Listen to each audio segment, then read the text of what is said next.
চাঁপাইনবাবগঞ্জে পদ্মা ও মহানন্দা নদীতে গোসলে নেমে 2 শিক্ষার্থী সহ 3 জন নিখোঁজ রয়েছেন। মঙ্গলবার দুপুর 1টার দিকে সদর আলিমনগর ঘাট এলাকার পদ্মা ও রেহাইচর এলাকায় মহানন্দা নদীতে এই ঘটনাটি ঘটে। পদ্মায় নিখোঁজ 2 শিক্ষার্থী হলেন সদর উপজেলার সুন্দরপুর ইউনিয়নের রৌফ হাজিপাড়া এলাকার জেম আলীর ছেলে রিফাত এবং ইসলামপুর চর তেররশিয়া এলাকার আলিম হোসেনের ছেলে রাসেল আলী। নিখোঁজ 2 জনই সোবহান উচ্চ বিদ্যালয়ের 10ম শ্রেণীর ছাত্র।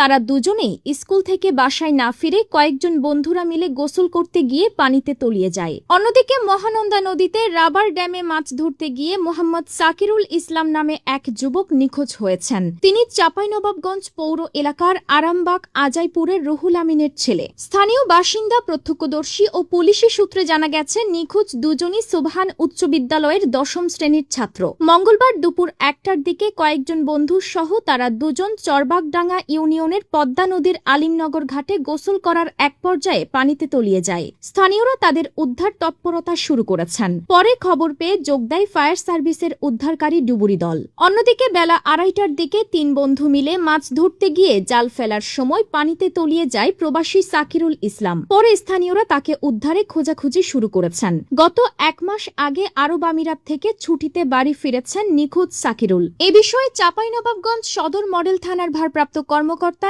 একরামুল হোসাইন জানিয়েছেন, পদ্মায় গোসল করার সময় 2 শিক্ষার্থী পানিতে ডুবে নিখোঁজ হয়েছেন।